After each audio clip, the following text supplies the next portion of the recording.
Merci Seigneur.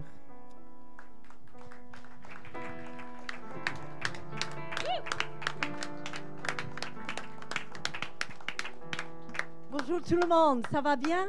Oui, ça va. Est-ce que vous avez bien dormi? Oui. Moi, j'ai fait plein de rêves cette nuit, mais je ne me rappelle pas bien. Mais il y a quelques jours, j'étais dans mon lit, c'était avant de faire une conférence sur Toulon.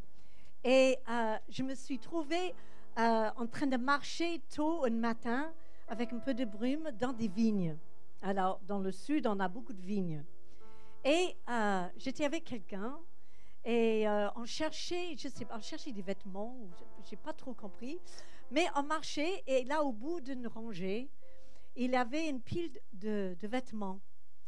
Alors, la personne qui était avec moi, il a dit, ah, mais voilà, il y a des vêtements, tu peux les prendre, tu peux les revendre, si ça te plaît, tu les gardes, sinon tu les jettes. Moi, j'ai dit, mais ils ne sont pas à moi. On ne peut pas prendre les choses qui ne sont pas à nous. Il faut qu'on trouve la personne à qui ça appartient. Et j'ai ramassé les vêtements et je les ai posés sur le vigne pour qu'ils ne prennent pas l'humidité. Et quand je les ai posés sur le vigne, il avait des centaines de milliers de vignes jusqu'à la perte de vue. Et bien, chaque vigne, chaque pied de vigne s'est transformé en une chaise. Et le Seigneur, il m'a dit, après je me suis réveillée à peu près juste après cela, et le Seigneur, il m'a dit, mais voilà, ça c'est mon peuple. Que chacun de nous, nous sommes des vignes. On a commencé ce séminaire en disant, il faut être enraciné. On a chanté ce chant qui disait, voilà, je veux m'enraciner en Jésus. Et il y a certaines personnes qui sont enracinées en profondeur et d'autres, c'est un peu superficiel. Vous vous rappelez bien de cette histoire de semeur? Il a semé sur la route, il a semé sur le côté. Il a semé aussi, il a des graines qui sont tombées, enfin il a semé où il devait semer, mais des graines, ils ont tombé un peu partout, on va le dire plutôt comme ça. Mais des graines qui étaient juste au bord de la route, ils disent qu'ils ont poussé, mais ensuite, ils ne se sont pas épanouis parce qu'ils se sont fait avoir par les soucis, par les richesses. Et j'ai réfléchi là-dessus, j'ai dit, pas le souci. Et combien entre nous, on est destiné à grandir, à porter du fruit. Mais l'ennemi vient et à cause des soucis de ce monde, qui est le plus grand, je pense, problème de ce siècle, c'est les maladies de soucis, d'inquiétude, de stress, de burn-out, trop de travail, pas assez de repos. On est en déséquilibre à cause de ce que ce monde attend de nous. Et ça fait une sorte que nos racines ne prennent pas le temps d'y aller en profondeur. Vous savez que dans les vignes, certaines, il peut y aller jusqu'à 10 mètres et 15 mètres pour aller chercher de l'eau. C'est un tout petit truc là qu'on voit, une vigne tout sec, on se dit, mais on dirait qu'il est déjà mort. Mais si on attend en automne, eh bien, d'un coup, eh bien, ça va porter des feuilles et ensuite un fruit, mais avec un goût que la Bible nous en parle régulièrement. Vous ne voulez pas porter de fruit. Et quand j'ai vu dans cette vision tous ces rangées de pieds de vigne qui représentaient chacun de nous, chacun de vous, devenir des chaises, eh bien, je crois que le Seigneur m'a parlé de ce qui va venir. Alléluia. Mais pas simplement dans une certaine sorte ou style d'église, mais le corps de Christ en général, avec toute sa diversité, toutes les différences, toutes les façons de faire, comme des vins différents, des vins pétillants, des vins rouges, des vins blancs. Mais c'est symbolique de dire qu'on a besoin de prendre racine en Dieu.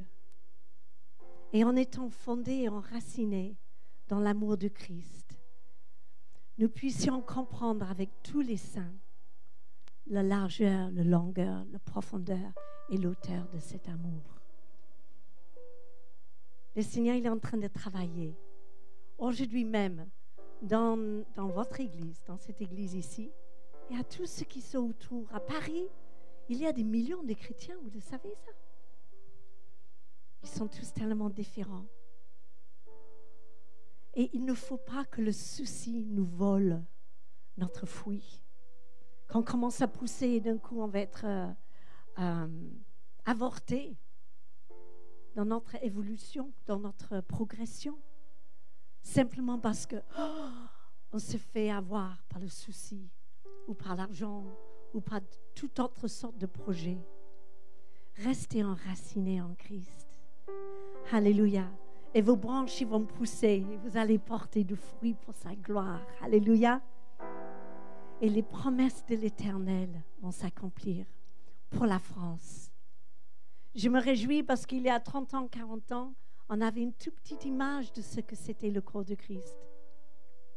Aujourd'hui, on comprend l'œuvre de Dieu qui se passe au bout de la terre. On peut le voir sur Internet régulièrement. Waouh, je regarde, je dis waouh, en Afrique du Sud, en Asie, en Chine, des chrétiens qui se lèvent avec des églises, ils chantent des chants bizarres, mais c'est pour la gloire de Dieu. Alléluia. Ce n'est pas juste notre façon de voir les choses. Et on ne doit pas attendre que tout le monde nous ressemble. Mais on devrait vraiment laisser la vie s'exprimer. Le caractère de Dieu qui s'exprime à travers le corps de Christ et dans sa diversité. Merci tellement de nous inviter. Merci. On se réjouit parce qu'on voit que vos racines, ils vont de plus en plus en profondeur. Alléluia. Et même si le vent souffle et même si la pluie tombe, eh bien, on va rester ferme. Alléluia. Soyez bénis ce matin. Fais-moi un beau sourire. Gloire à Dieu. Soyez bénis. On se réjouit de se retrouver, de pouvoir clôturer ce séminaire sur le thème d'affronter ses peurs et tenir ferme. Est-ce qu'on peut lever nos mains? On veut vraiment ouvrir nos cœurs à ce que nous voulons partager. Vous savez, le séminaire, c'est plusieurs réunions, mais on part d'un point A pour arriver à un point C, D. Chaque réunion est importante et s'emboîte dans l'autre. Alléluia. C'est pour ça que ceux qui n'ont pas eu l'occasion de se retrouver à toutes les réunions, n'hésitez pas à aller voir sur Internet. Vous avez l'avantage, moi je les partage ces réunions sur mes propres pages Facebook. Alléluia. Merci Père, nous te remercions pour l'honneur que nous avons chacun là, d'être dans ta présence et pour Julia et moi qui avons l'honneur d'apporter, de chanter ta parole en ce jour. Te remercions, vraiment, nous sommes des privilégiés ce matin et on veut vraiment le reconnaître et ouvrir nos cœurs à la suite de ce que tu veux nous communiquer. Que chacun ressorte en ce jour en se disant Dieu m'a parlé de manière personnelle au nom de Jésus. Amen. On aura l'occasion de chanter certainement tout à l'heure. Je continue avec mes petites pubs. Vous savez, chaque jour, je vous présente un peu des brochures que nous avons sorties. Et Laurence a commencé à faire la publicité pour cette brochure qui est sur comprendre le sujet des ministères féminins. Il y a déjà quelqu'un qui lève la main là. Alléluia. Je vous encourage à vous fournir ces brochures qui ont pour but de nous aider à nous instruire en un minimum de temps sur des sujets qui sont incontournables dans les temps dans lesquels nous sommes entrés et sur lesquels il est important de se positionner. Parfois les gens disent « Oh, ben c'est secondaire de croire qu'une femme peut exercer le ministère ou pas ». Mais non, c'est un sujet de controverse et selon ce que je crois, je vais devenir un instrument entre les mains de l'adversaire pour briser la destinée de milliers de femmes. Donc ce n'est pas secondaire, excusez-moi. Amen. Et dans ces temps, j'ai des comptes à rendre à Dieu par rapport à ce que je choisis de croire et de ne pas croire. Parce que ça a des conséquences sur les autres. Amen. Donc, instruisez-vous. Dieu a placé des ministères pour évangéliser, d'autres pour prophétiser, plus particulièrement, et d'autres pour enseigner le peuple. Il faut savoir bénéficier de ces ministères. Alléluia. Donc, qui a levé les mains là? Ma soeur en premier, là derrière. Gloire à Dieu. Voilà. Attention, faux prophètes et super apôtres. Calmez-vous là-bas. Attention, faux prophètes et super apôtres. C'est important, vous savez, de discerner spécialement les gens qu'on reçoit. C'est pas parce qu'un ministère a le super costume et la super cravate qu'il a obligatoirement la super onction. Pasteur Cyril disait que finalement, c'est important de travailler avec des personnes, autant pour nous d'être reçus par des ministères que pour vous de recevoir des ministères dans lesquels et avec lesquels on est en confiance. On se dit, il ne va pas nous sortir quelque chose pendant le week-end qui va nous prendre 6 mois à rectifier. Alléluia. Et nous-mêmes, on s'est trouvés parfois certains week-ends dans des situations où il y avait 4 offrandes pendant chaque réunion. On ne savait plus où se mettre. On avait juste envie que le séminaire il finisse très rapidement et qu'on rentre chez nous, ok? Parce qu'on n'est pas là pour abuser du peuple, on est là pour l'instruire vis-à-vis des vérités bibliques, mais pas pour profiter de lui. Et il faut apprendre à discerner les hommes et les femmes que Dieu nous donne et ceux qui se sont placés eux-mêmes dans le ministère. Il y avait une sœur qui avait la main là. Alléluia. Ah, Julia, regarde, il y a des gens là-bas qui ont l'air tout tristes de rien avoir eu. Alors, tu vas à la table, je ne sais pas ce qui me prend ce matin, et tu leur distribues une brochure sur ministère d'attention prophète. Non, mais c'est pour ceux qui ont levé la main. Parce que... Non, on est conscient aussi, parce qu'on est conscient que le but, c'est pas de faire de l'argent, même si Dieu n'a rien contre le fait qu'on vende les produits, et on réinvestit d'ailleurs la plupart de l'argent pour en faire sortir d'autres. Mais on est conscient aussi qu'aujourd'hui, pour beaucoup de gens, 10 €, c'est important. 5 €, c'est important, ok? Il y a des gens qui sont des étudiants ici, donc on ne voudrait pas que vous soyez privés de ces enseignements. Donc, à ces personnes qui ont levé la main, ces jeunes gens là-bas, tu leur donnes aussi une brochure que j'ai présentée. Et Chrétiens sous influence, je l'ai présenté hier, mais je le représente parce que c'est une des dernières brochures qu'on a sorties. Et combien il est important de faire attention sous quelle influence on se place. Parce que souvent, au nom de servir Dieu, on fait des ravages autour de nous.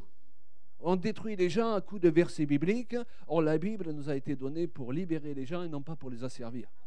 Parfois, vous dites à une personne qui est oppressée, qui est battue dans son couple, qu'elle doit supporter ça pendant les 20 années qui suivent. Il y a quelque chose qui ne casse pas. Hein? Donc, vous prenez un verset biblique, vous l'isolez, vous le sortez de son contexte, et vous pensez que vous avez le droit de le manier parce que c'est écrit dans la Bible. Mais il faut se rappeler que c'est écrit, c'est la meilleure arme que le diable il a utilisée contre Jésus lui-même, le Verbe se fait chair. On est d'accord? Qui avait levé... Oh, voilà. Très bien. Voilà, et nous avons présenté aussi le livre sur le couple. Est-ce qu'il y a un jeune couple ici qui ne l'a pas acheté? Vous êtes mariés? Alléluia.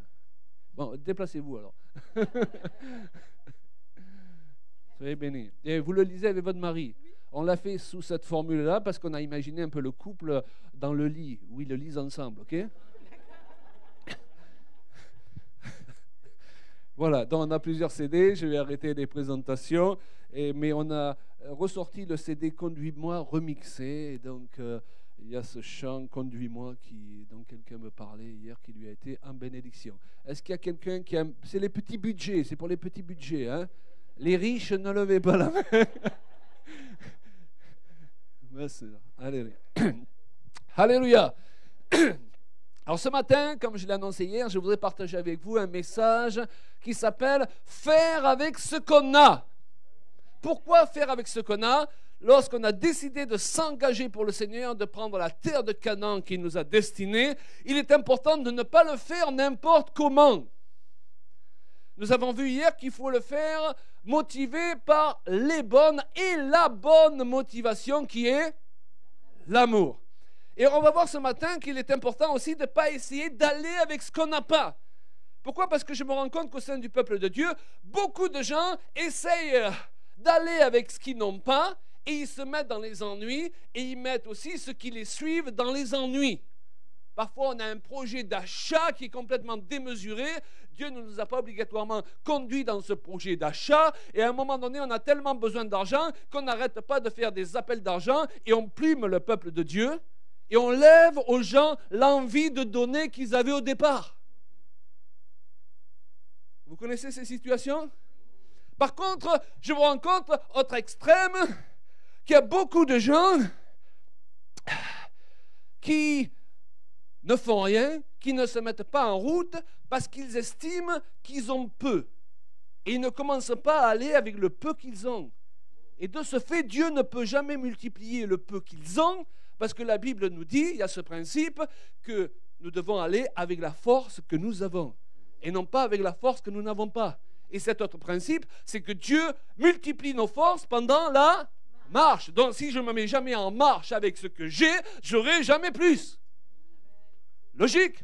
Donc vous voyez, le diable aime bien nous amener dans un extrême ou un autre. S'il ne peut nous freiner, comme on l'a dit hier, il va toujours essayer de nous pousser. Et souvent, nous trouvons toute cette catégorie d'enseignement au sein du peuple de Dieu. C'est souvent le pas assez ou le trop.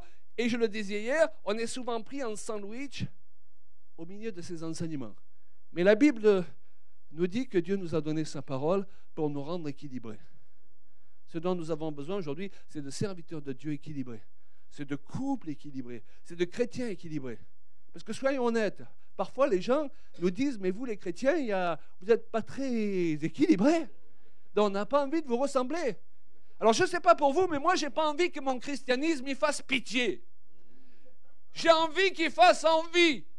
J'ai envie qu'il donne envie. Alléluia. Que votre église donne envie d'y venir. Avant de faire un miracle pour une veuve bien démunie, et c'est bien pour cela qu'elle avait besoin de miracle, le prophète Élisée lui demande, qu'as-tu à la maison? En d'autres termes, à partir de quoi est-ce que je peux libérer ton miracle? Et elle répond, comme font beaucoup de gens, j'ai rien. Et puis elle ajoute, elle se reprend, qu'un vase d'huile. Bon, un vase d'huile, c'est pas rien. Mais souvent, on fait comme elle. Lorsque Dieu nous demande qu'est-ce qu'on a, nous, on lui répond ce qu'on n'a pas. Un vase d'huile, ce n'est pas rien du tout. C'est quelque chose, même si c'est peu. Et ce sont des principes qu'il nous faut comprendre. Tout d'abord, un miracle ne se fait jamais à partir de rien. Donc, si vous voulez que Dieu fasse un miracle dans votre vie, il faudra toujours lui donner quelque chose, même si c'est peu. Amen?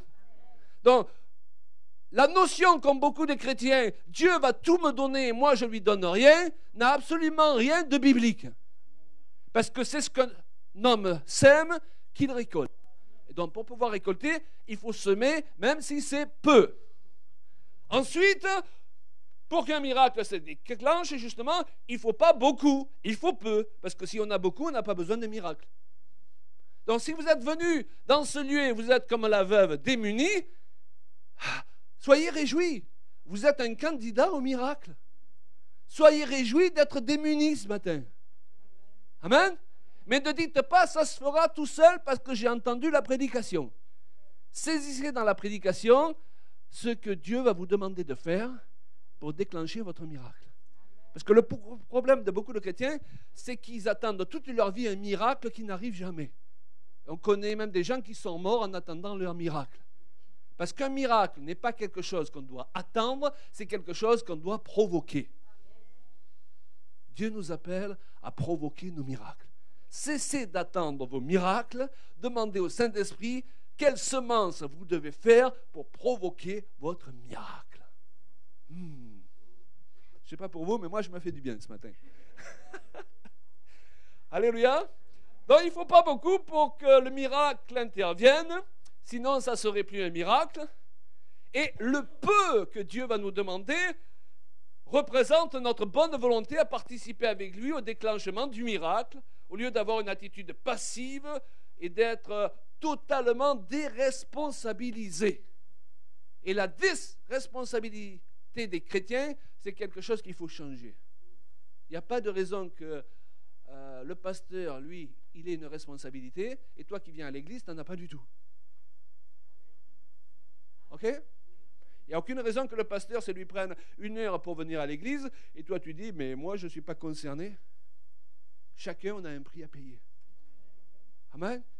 Et une église qui fonctionne bien, c'est une église où chacun a accepté sa responsabilité et le prix qu'il a à payer, sans s'en décharger sur les autres.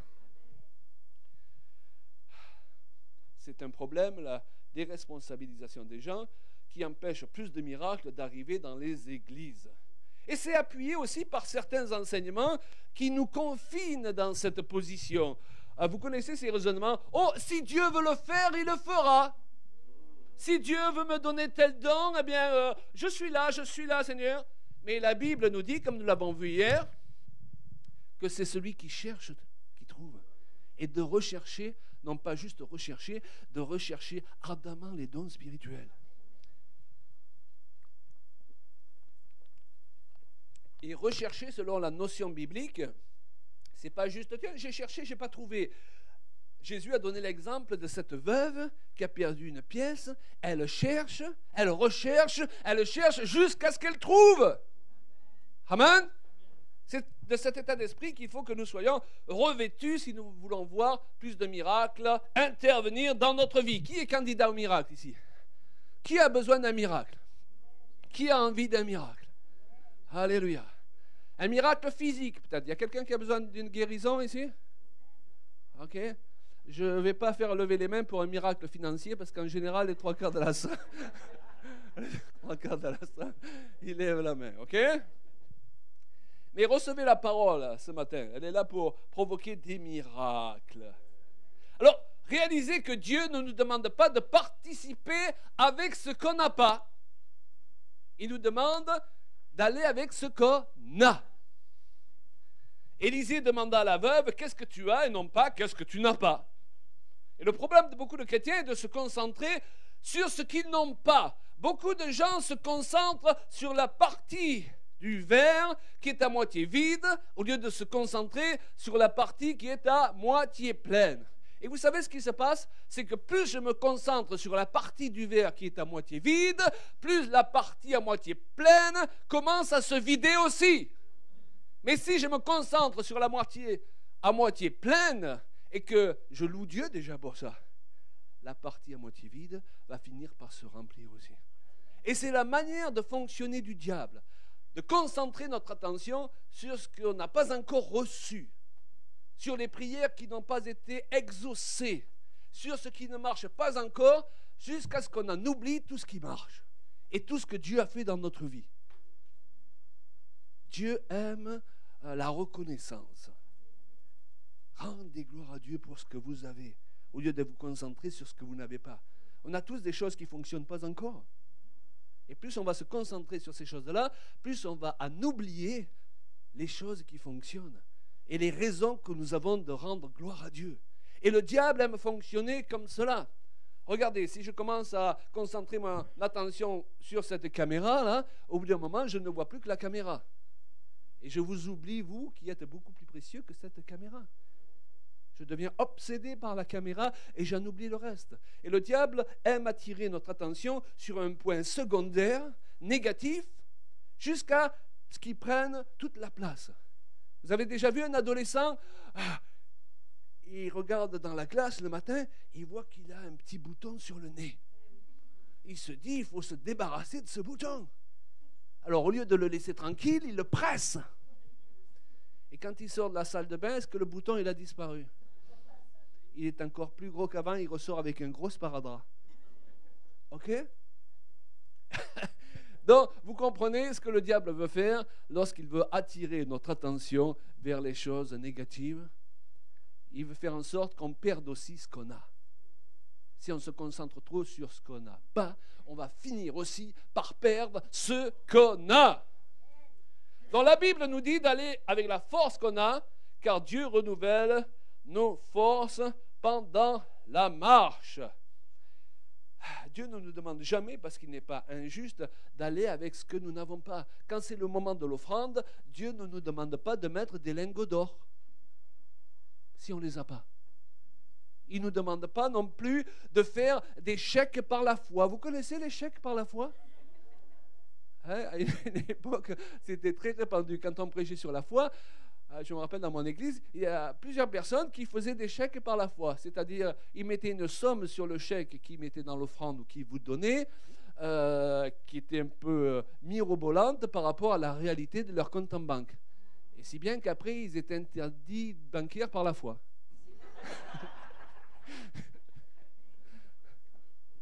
Dieu ne te demande pas d'aller avec ce que tu n'as pas. Mais il te demande de faire une part dans le peu que tu as. Alléluia. Oui, mais frère, je ne peux pas avancer vite, je bois. Donc Dieu ne va jamais te demander de courir. Maintenant, il va te demander de faire les quelques pas qui vont lui permettre de te guérir. Dans la marche. Et beaucoup de gens ne se mettent jamais en marche. Beaucoup de gens parlent de ce qu'ils feraient pour soutenir votre ministère le jour où ils gagneront la loterie ou je ne sais pas quoi. Mais ils ne commencent jamais avec les 5 € qu'ils ont. Le nombre de gens qui disent ce qu'ils feraient s'ils avaient et qui de ce fait n'ont jamais. Parce qu'ils ne commencent jamais avec ce qu'ils ont vraiment.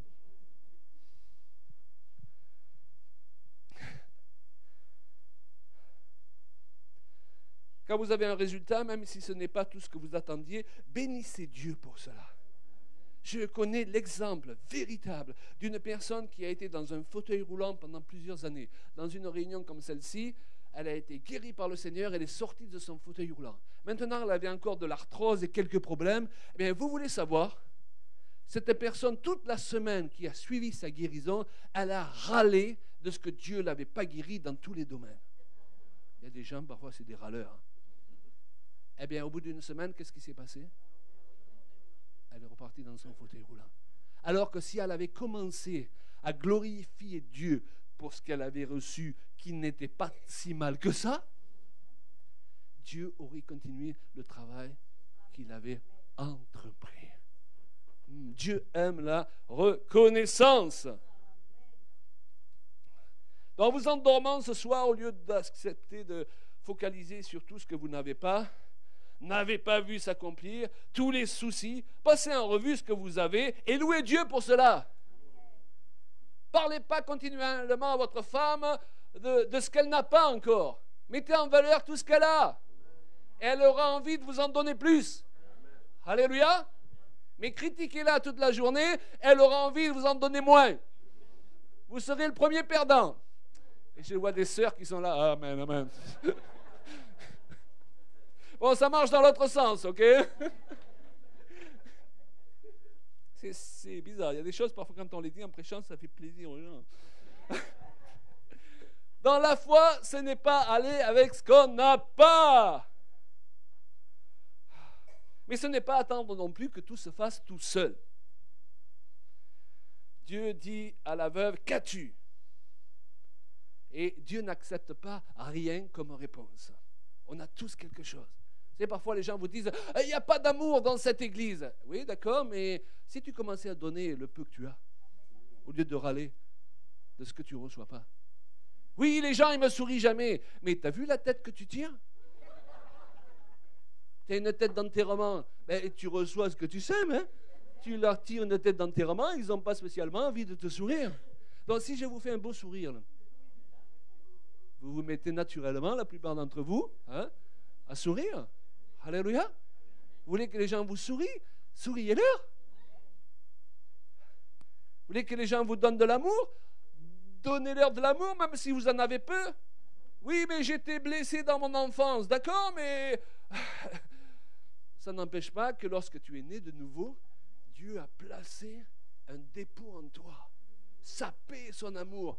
Va chercher ces choses. Au lieu d'être dans une attitude, je n'ai pas reçu, donc je ne peux pas donner. Vous connaissez ce raisonnement? Il n'est pas faux au départ, parce qu'il va falloir apprendre à donner. Mais il ne faut surtout pas qu'on se positionne sur ce raisonnement. Mes parents ne m'ont pas aimé, donc je n'ai pas d'amour à donner. Chérie, je suis désolé, mais mes parents n'étaient pas affectueux, donc je ne suis pas affectueux. Hey. Si tu n'es pas né de nouveau, on peut comprendre, mais qui est né de nouveau ici? Donc, étant né de nouveau, il y a quelque chose que Dieu a placé en vous, et comme le dit l'apôtre Paul à Timothée, ranime la flamme du don, va le chercher. En anglais, c'est un peu l'expression to stir up. Ça donne l'idée que tu vas plonger ta main à l'intérieur de toi-même et tu vas sortir. C'est pas passif, c'est pas si Dieu le veut. Inch'Allah. Ben, nous, c'est pas Inch'Allah, hein? C'est Inch'Allah pas. Je suis né de nouveau et Dieu peut faire, veut faire par la puissance qui agit en nous. D'ailleurs, il a de la place là, hein, infiniment au-delà de ce que nous demandons et pensons. Wouh! Alléluia! Donc, on ne doit pas être des personnes résignées qui attendons que les choses se fassent toutes seules, parce que vous avez remarqué que quand vous attendez qu'elles se fassent toutes seules, la plupart du temps, elles ne se font pas du tout.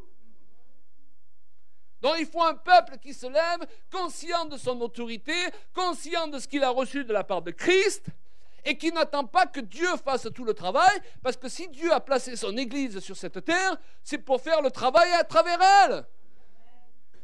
Le mot « Église », d'ailleurs, une définition que j'aime beaucoup, signifie assembler, placé sur cette terre pour exercer un gouvernement divin.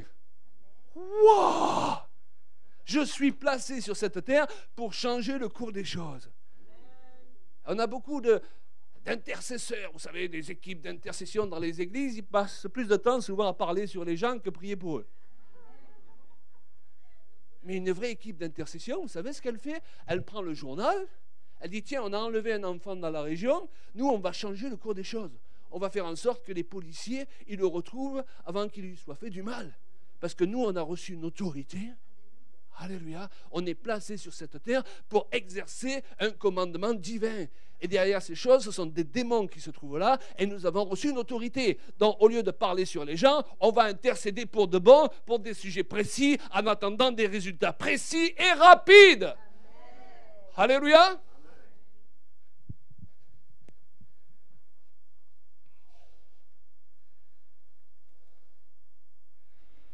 Faire avec ce qu'on a, donc, ce n'est pas faire avec ce qu'on n'a pas.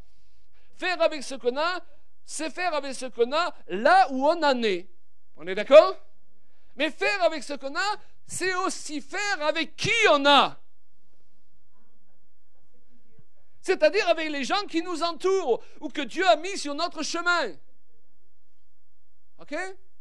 Peut-être ce matin, vous auriez aimé avoir Kenneth Copeland. Mais vous avez Claude Payan. Il va falloir faire avec. Alléluia. Peut-être que moi, j'aurais aimé avoir 3000 personnes, mais je vous ai vous. Et gloire à Dieu, je veux vous donner le meilleur. Amen. C'est un principe avec mon épouse. S'il y a 10 personnes, c'est pas grave. On prêche comme s'il y en avait 3000. Parce que ceux qui sont venus ont droit à la même qualité que s'il y avait beaucoup de personnes. C'est un problème parfois dans les églises. Les pasteurs, ils crient après ceux qui sont là pour ceux qui ne sont pas là. Ils crient sur ceux qui sont là, les pauvres. Parce qu'ils sont énervés à cause de ceux qui ne sont pas là. Alors, tu as fait des efforts pour venir, tu as pris le bus, tu as prié le matin, tu t'es levé tôt et tu te fais crier dessus pendant 1 heure. Je commence à en avoir assez de ces gens qui nous crient dessus pendant 1 heure pendant leur prédication. OK? Enfin, il n'y en a pas sur Paris. Nous avons souvent des attentes utopiques vis-à-vis des autres qui nous amènent à ne pas nous engager avec eux parce qu'ils ne correspondent pas ou ne sont pas à la hauteur de nos attentes. On ne réalise pas que s'ils avaient les mêmes attentes à notre égard, ils adopteraient envers nous la même position que nous vis-à-vis d'eux. Imaginez Jésus attendre que les 12 soient suffisamment cohérents avant de s'engager avec eux. Waouh! Ça fait plusieurs mois qu'ils sont avec lui et il y en a 2 qui se posent la question théologique de première importance. Qui est le plus grand? Vous vous rendez compte où ils en étaient? Est-ce que depuis qu'on est rentré dans cette salle, il y a quelqu'un qui se pose la question, qui est le plus grand ici? Vous avez autre chose à quoi penser? Et Jésus, il a parié ces gens de sa liste. Wow, il a fait avec ce qu'il avait. D'ailleurs, c'est formidable. Au lieu de leur dire, les amis, il y a quelque chose qui ne va pas là. Vous m'avez écouté parler depuis des mois et vous en êtes encore là. Il ne leur fait pas de reproche. Il leur fait un enseignement sur l'autorité et il leur explique que l'autorité selon Dieu ne fonctionne pas comme l'autorité dans ce monde, mais l'autorité selon Dieu, c'est que celui qui veut être en place d'autorité, élevé, il doit servir les autres. Les serviteurs de Dieu, ils n'ont pas compris ça. Eux, ils veulent être serviteurs pour être servis par les autres. Alors, serviteur de Dieu, c'est être serviteur des autres, comme nous l'a montré le Seigneur. Lorsque il apparaît au milieu de ses disciples, après sa résurrection, on l'a dit l'autre jour, Thomas a dit qu'il ne croirait pas s'il ne mettait pas ses doigts dans les trous de ses mains. Wow.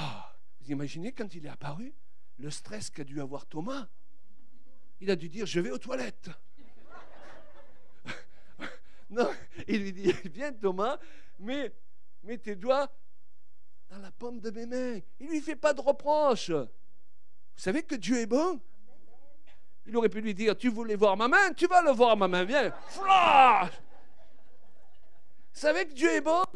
Ce matin, si tu ne comprends pas quelque chose, Dieu n'est pas là pour le reprocher, il est là pour t'enseigner. Il y a des gens, parfois, ils nous parlent comme des idiots du haut de l'estrade parce qu'on n'a pas compris quelque chose. Mais c'est bien pour ça qu'on vient à l'église, parce qu'on a besoin qu'on nous l'enseigne. Amen. Dieu est bon, dites-le, Dieu est bon. Wow, dis-le à ton voisin. Tu sais que Dieu est bon. Wow, il n'est pas là pour te reprocher ce que tu ne sais pas ce matin. Il est là pour te l'enseigner.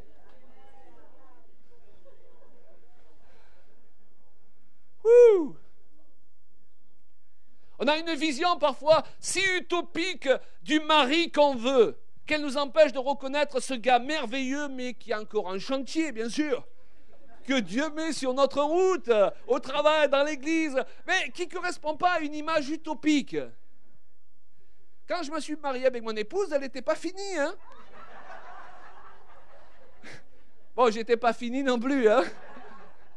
On va vous faire une confidence ce matin, on leur dit? On n'est toujours pas fini. Ok, alléluia.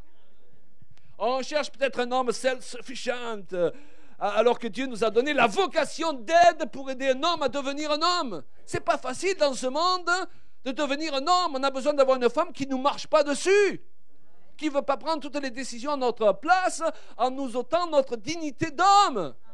Amen.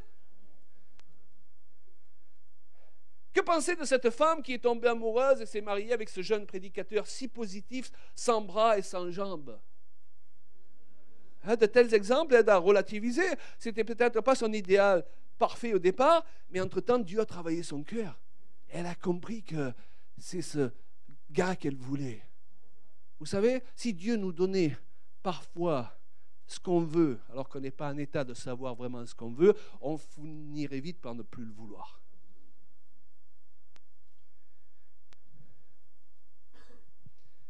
Il est important, on en parle dans notre livre, là, d'apprendre à connaître l'âme de la personne.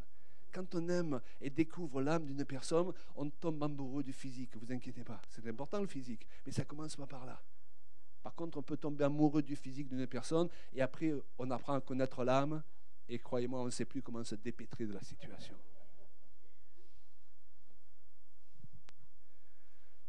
On veut tellement que notre enfant soit comme ceci, pas comme cela, qu'on peut rendre sa vie misérable par tous nos reproches continuels en lui faisant sentir qu'il n'est pas ce qu'on désirait. Or, si vous l'avez, c'est bien que vous devez faire avec qui il est et l'aider à laisser sortir le meilleur que Dieu a placé en lui. Alléluia. Et il nous faut avoir le regard prophétique sur les gens. Et pour cela, s'ouvrir à ce que Dieu veut nous montrer par l'Esprit, sur ce que seront les gens si on accepte de cheminer avec eux pour les aider à devenir. Et on le sait en tant que pasteur, parfois on voit des gens, ils ont l'air des chrétiens super, parfaits, et à cause de ça on les choisit, mais on se rend compte avec le temps que ce ne sont pas des gens fiables. Alors qu'il y en a d'autres, ce sont des chevaux sauvages. Et si on se met à l'écoute du Saint-Esprit, il nous dit, c'est ce cheval que je veux, il faut miser sur celui-là. Il est sauvage aujourd'hui, mais il ne va pas rester comme ça avec le temps. Alléluia. Je connais une jeune fille qui s'est mariée avec un jeune homme, un de mes beaux-fils plus précisément. Et quand elle l'a amené à la maison, j'ai dit, dis donc, je ne sais pas comment... Mais elle m'a dit, papa, Dieu m'a montré son cœur. J'ai le regard prophétique. Et quand elle a dit ça, on a eu aussi le regard prophétique. Et en quelques années, je n'ai jamais vu un gars changer autant à une telle allure. Par contre, j'en connais d'autres qui étaient beaucoup mieux et aujourd'hui, leur couple il a complètement explosé parce qu'ils sont appuyés sur tous les boutons sur lesquels il ne fallait pas appuyer. Donc, il est important d'avoir le regard prophétique sur les gens. Ne pas regarder à ce qu'ils sont aujourd'hui, mais à ce que Dieu va faire d'eux, parce que leur cœur est bien disposé à changer.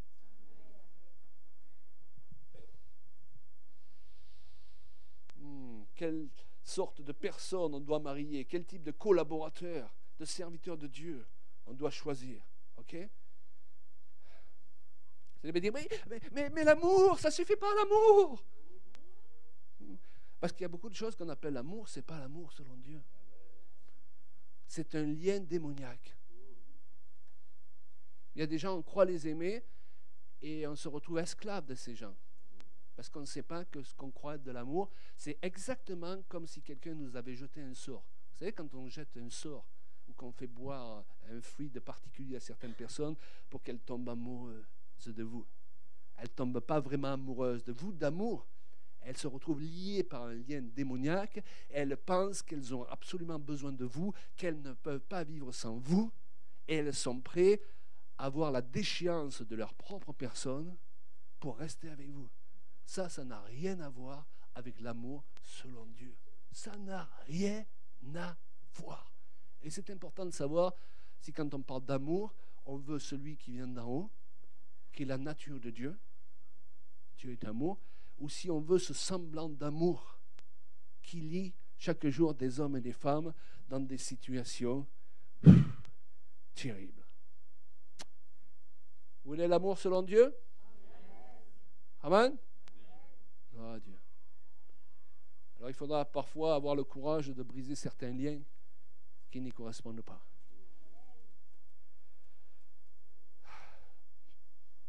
Faire avec ce qu'on a, ce n'est pas faire avec ce qu'on n'a pas, c'est faire avec ce qu'on a là où on en est, c'est faire avec qui on a, et parfois c'est plus difficile, mais c'est aussi faire avec qui on est.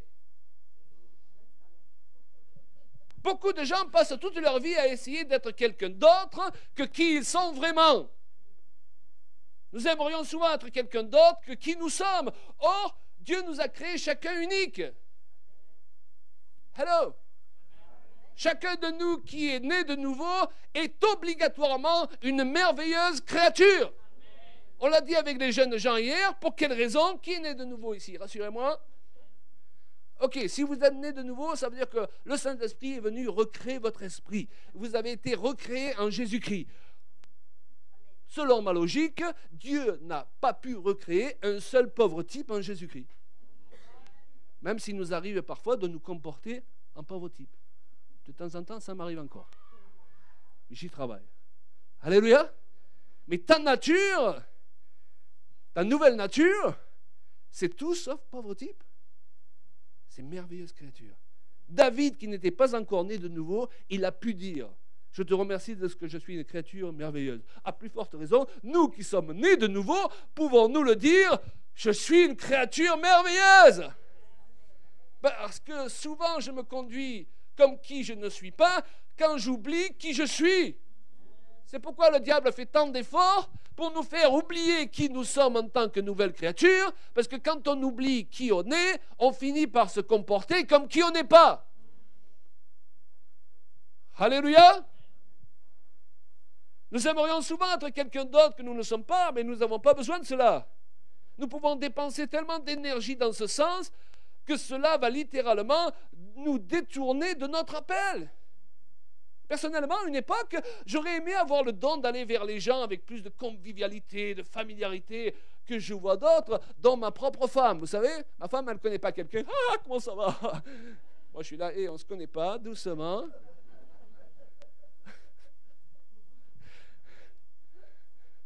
Et c'est pour ça que mon appel à long terme n'était pas pasteur. Le pasteur, il doit aller vers les gens. Il doit entourer les gens. Moi, je suis plus, voilà, j'ai écrit ça, je l'ai prêché, mais là, en pratique. Quand? Ben, de suite. Il faut aussi des ministères comme ça. Mais on ne peut pas avoir que cette sorte de ministère.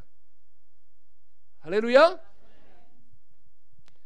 J'aurais aimé être un vrai pasteur qui va et passe beaucoup de temps avec les gens pendant les années où j'ai exercé ce ministère. Mais il s'avère que, passé les politesses d'usage, j'ai beaucoup de mal à être cette sorte de personne. J'ai du mal à passer une soirée avec 20 personnes et trouver quelque chose d'intelligent à leur dire. Alors que ça ne me gêne pas de prêcher tous les soirs devant 110 ou 1000 personnes. Il y a des gens qui sont comme moi là. Et parfois, les autres personnes voudraient exercer une pression sur vous pour que vous soyez différents. Mais qui a dit que vous devez être différents?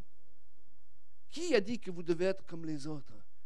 Ce qui fait l'équilibre, que ce soit dans un couple, que ce soit dans l'église, c'est bien qu'on soit différents. Alléluia.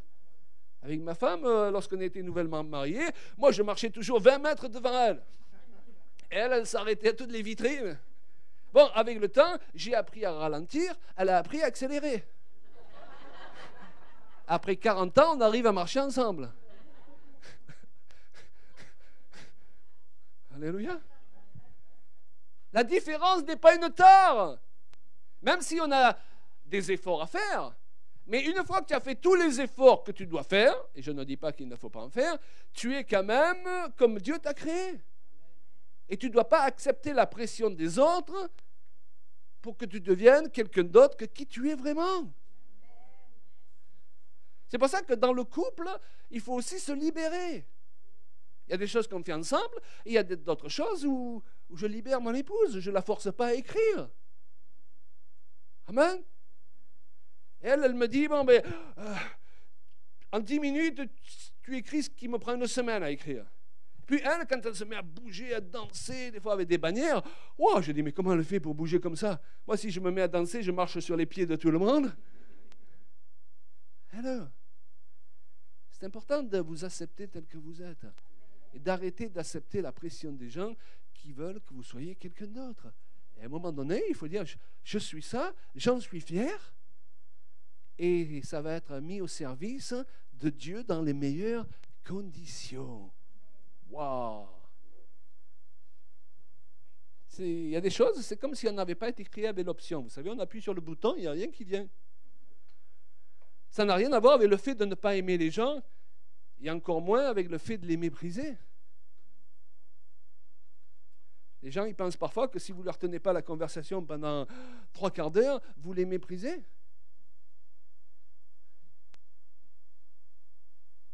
Et on doit les rassurer régulièrement. Nous sommes différents et hormis certains efforts à faire incontournables, nous ne le nions pas, à un moment donné, il faut à la fois accepter qui on est et faire avec qui on est. Gloire à Dieu. Il est important que vous acceptiez de faire avec qui vous êtes. Tant qu'on n'accepte pas autant de reconnaître nos capacités que nos incapacités, on va être frustré. Et la complémentarité, c'est quoi? C'est couvrir l'autre dans le domaine où il est faible. Au lieu de lui reprocher de ne pas être doué comme nous dans ce domaine-là. Dans le couple, là où l'autre est faible, eh bien, c'est l'occasion pour nous de rentrer en scène. Chérie, je suis là. T'inquiète pas, tu n'arrives pas à faire ça, moi je sais le faire. Et dans l'autre sens, quand tu es faible, l'autre il est là pour te couvrir. Mais ce que le diable voudrait, c'est que nos différences soient utilisées pour être un sujet de confrontation. Tu n'as pas compris que c'est facile de faire ça? Tu ne vois pas que c'est simple de faire ça? La meilleure façon de tuer l'amour.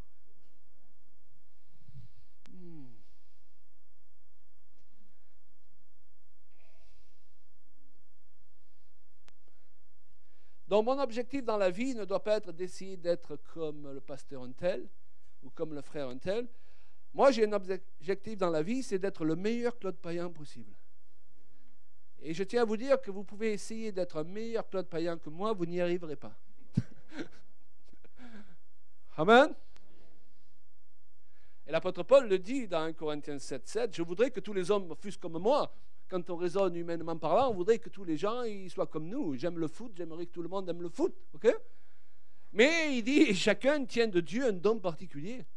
L'un d'une manière, l'autre d'une autre. Donc vous n'avez pas besoin d'être la copie de quelqu'un. Quand j'étais pasteur, je détestais recevoir des serviteurs de Dieu qui étaient la copie d'un autre. Ils bougeaient comme l'autre, ils prophétisaient comme l'autre, ils s'essuyaient le visage comme l'autre. Hey, Le plus grand mal qu'on puisse faire à une personne quand on le forme pour le ministère, c'est d'essayer de le faire devenir nous. Parce que l'idée, c'est de l'aider à devenir qui il est dans le plan de Dieu. Et c'est la même chose avec nos enfants. Ce n'est pas parce que je suis pasteur que mes enfants doivent devenir pasteurs. Ma mission, c'est de les aider à comprendre qui ils sont vraiment.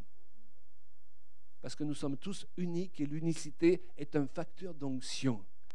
Et quand je prends vraiment la place qui m'a été destinée de toute éternité par le Seigneur, je me retrouve automatiquement dessous une onction qui a été prévue pour moi. Je vais faire des choses qui ne vont marcher que pour moi. Un autre, il va essayer de faire la même chose, il ne réussira pas. Ce n'est pas parce que tu es plus intelligent, c'est parce que tu es loin. Les gens te diront, il ne faut pas aller là-bas, on est allé évangéliser, ça ne marche pas. Toi, tu y vas, ça marche. Et tu en as fait moins qu'eux. C'est parce que toi, Dieu t'a appelé et Dieu t'a oint pour ça. Donc, ce qui est important, ce n'est pas de partir de tous les côtés, de faire des choses pour Dieu. Je ne sais pas pour vous, mais moi, j'ai passé beaucoup de temps à faire des choses pour Dieu que Dieu ne me demandait pas de faire. Et c'est comme ça qu'on s'épuise. L'idée, c'est de comprendre quelles sont les œuvres, Éphésiens 2:10, que Dieu a préparées d'avance pour chacun de nous et rentrer dans ses œuvres.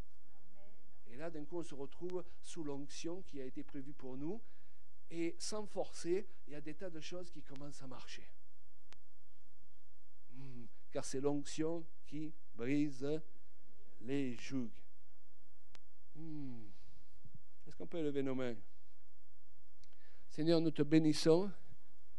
Ce matin, nous voulons recevoir ta parole par rapport à ce que tu nous dis. À chacun. Peut-être nous avons besoin de briser un lien ce matin. Ce matin, j'avais à cœur d'ouvrir cette parenthèse. Okay? Peut-être nous avons besoin de briser un lien qui nous a été imposé. Peut-être qu'il nous a été imposé ce lien d'une manière bien intentionnelle. Parfois, les gens qui veulent nous faire du bien, ils exercent une pression sur nous, mais ils s'y prennent de la mauvaise façon. Et ils nous lient quelque part. Alors, la Bible dit, là où est l'Esprit du Seigneur, là se trouve la liberté. Quand vous aimez les gens, vous voulez qu'ils soient le plus libres possible. Amen. Donc, si vous avez quelque chose, un lien sur votre vie ce matin, que vous voulez couper ce matin, oh, alléluia, je pense que c'est une parole du Seigneur. Je crois vraiment que c'est sérieux. Ça peut être un lien affectif, mais qui est déplacé, ok? Un lien affectif qui me vole ma liberté, ce n'est pas un lien qui vient de Dieu. Dieu nous lie par des liens les uns aux autres. Ce sont des liens d'amour. Amen. On peut les défaire quand on veut parce que c'est dans la liberté qui nous lie. On peut donner notre avis quand on veut, sans être rejeté pour autant. Un lien affectif qui nous dégrade, ce n'est pas un lien qui vient de Dieu. Ce qu'on croit être parfois un lien spirituel aussi, qui nous dégrade, qui nous lève notre identité et dont les fruits sont négatifs. Même si on parle de Jésus et qu'on cite des versets bibliques toute la journée, on s'est trompé d'esprit. Est-ce que vous comprenez? On s'est trompé d'esprit. Il faut se soustraire à cette forme d'esprit. Si vous avez besoin de citer des versets bibliques sans arrêt tous les jours, que vous ne savez même plus résoudre une chose sans citer un verset biblique, c'est trop. Vous êtes dans l'autre extrême. Vous n'avez plus les pieds sur terre. Or, le Seigneur a besoin d'hommes et de femmes qui ont les pieds bien sur terre. Parce que nous sommes dans un monde bien matériel, bien concret. Seigneur, mon Dieu, si vous avez un besoin dans ce domaine-là, juste levez-vous à votre place maintenant. Nous allons juste prier et prendre autorité sur ces choses. Si vous sentez que Dieu vous interpelle, vous êtes dans des liens affectifs qui vous sentez que ça vous détruit. Vous êtes peut-être même dans un lien spirituel, une obsession spirituelle. J'ai pas assez jeûné, j'ai pas assez prié, j'ai pas assez ceci, j'ai pas assez cela. Et Dieu, il est là pour nous aider, il n'est pas là pour nous tourmenter. Hey, Dieu n'est pas là pour nous tourmenter par son esprit. Il ne nous a pas envoyé son esprit pour nous tourmenter, il nous a envoyé son esprit pour nous aider. Ce n'est pas la même chose. Donc si des gens te tourmentent aussi au nom du Seigneur, tu vas devoir prendre une position. Dire stop. Stop. Mais pasteur, quand je dois dire ça? Pas dans 6 mois. Aujourd'hui. Stop. Ça a assez duré. Stop. Vous pouvez dire même à certaines personnes, ok, je t'aime, il n'y a pas de problème, mais tu ne me parles plus comme ça. Je suis racheté par Jésus-Christ, j'ai une dignité. Et si tu veux que ça continue ensemble, eh bien, tu ne peux plus me marcher dessus comme ça. Parce que j'ai été recréé en Jésus-Christ. Je suis une merveilleuse créature. Tu ne peux pas me traiter comme ça. Tu n'as pas le droit. Et je veux que tu saches aujourd'hui que tu n'as pas le droit et que si ça ne change pas, je prendrai d'autres dispositions. Pourquoi? Parce que je ne suis pas ce genre de chrétien qui est une serpillière et sur qui on s'essuie. Je suis un chrétien qui a été authentiquement racheté par Jésus-Christ. Je suis le temple du Saint-Esprit et on me doit un minimum de respect. Alléluia. Mes enfants doivent me respecter. Je dois respecter mes enfants. Mon conjoint doit me respecter. Je dois respecter mon conjoint. Mes pasteurs doivent me respecter. Je dois respecter mes pasteurs. Et si on avance comme ça, on avancera dans l'esprit. Mais toute autre formule ouvre la porte à un mauvais esprit. Je me moque du nombre de versets bibliques qui sont cités à la clé. Devenons nous-mêmes des versets bibliques qu'on reconnaît de loin. Nous sommes une lettre, dit l'apôtre Paul, que les gens doivent pouvoir lire. Il ne faut pas que ce soit écrit de manière confuse. Donc je prononce une bénédiction sur cette assemblée. Je prie pour ces personnes qui se sont levées, afin qu'à la suite de ce séminaire, la situation qui doit changer dans leur vie change. Je prends autorité au nom de Jésus-Christ contre toute puissance de ténèbres qui a eu pour projet de saboter leur vie, d'ôter leur joie, de les empêcher de rentrer dans leur destinée, de leur empêcher d'avancer à l'allure que Dieu avait prévue pour leur vie. Je m'associe à eux, je prends autorité au nom de Jésus et je brise ce lien. Au nom de Jésus, avec l'Église réunie, nous brisons ce lien dans votre vie. Que l'Esprit de Dieu monte à la surface dans votre vie. Que vous trouviez en quittant ce lieu un courage que vous n'avez jamais eu. Que vous voyez l'Esprit de Dieu vous révéler votre propre valeur qui a été foulée aux pieds. Parce qu'il y a un Père qui est dans les cieux et vous êtes son enfant et il est prêt à tout pour vous. Il est prêt à tout pour vous. Mais il veut que vous réalisiez cela. Et il va pouvoir agir si vous prenez position. Parce qu'il veut faire par la puissance qui agit en vous, infiniment, au-delà de ce que vous demandez et pensez. Nous croyons que vous allez en voir les effets au nom de Jésus-Christ. Au nom de Jésus-Christ. Oh, bénissez le Seigneur, bénissez le Seigneur. Merci Jésus. Oh,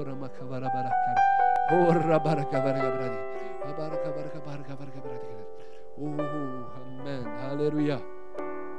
Julia, tu veux prendre la guitare, s'il te plaît? On va terminer avec 2 chants.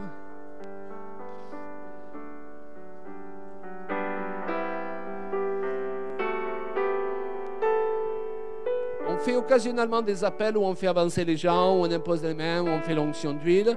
Mais Dieu nous a montré pour notre ministère de le faire occasionnellement. C'est pour ça que pendant ce séminaire, on n'a pas senti de le faire. Ça ne change rien à l'efficacité de la parole de Dieu. Ce que nous constatons à la suite de ces séminaires, je dis cela pour que votre foi ne retombe pas en quittant ce lieu, c'est que nous recevons des emails, des coups de téléphone, des courriers de personnes dont la vie a été transformée sur leur chaise pendant ces séminaires. Des liens sont tombés. Je vous ai donné l'exemple de ces personnes où tout s'est mis en place dans la semaine qui a suivi. Mais parfois, nous avons des personnes, même, nous n'avons pas prêché sur la guérison divine, elles doivent se faire opérer le lundi. Quand elles vont voir le chirurgien, le problème, il a disparu. Il y a quelque temps, une personne qui avait une minerve qui devait se faire opérer. Et puis, c'était même pas dans l'assemblée. Quand elle est rentrée chez elle le soir, elle a senti une grosse chaleur. Elle a levé la minerve. Elle n'avait plus besoin d'être opérée. OK? Donc, soyez ouverts à ce que Dieu fait. Il peut vous toucher dans votre corps à cause de la parole qui a été libérée. Nous savons aussi que cette sorte de parole a pour pouvoir de guérir nos cœurs. Et beaucoup des maladies de nos corps sont la conséquence des blessures de nos cœurs. Donc parfois on prie pour la guérison, il ne se passe rien, mais d'autres fois on ne prie pas pour la guérison, mais on est guéri dans son cœur et la guérison se met en place automatiquement. Et c'est pourquoi à la suite de ces séminaires, il y a régulièrement des guérisons. Donc soyez ouverts à ce que vous puissiez voir la gloire de Dieu être manifestée dans votre vie d'une manière ou d'une autre, non pas parce que vous avez reçu les plus grands orateurs du monde, mais parce que le Saint-Esprit est là et sa parole a été annoncée et il a envoyé sa parole et les guérit. Alléluia!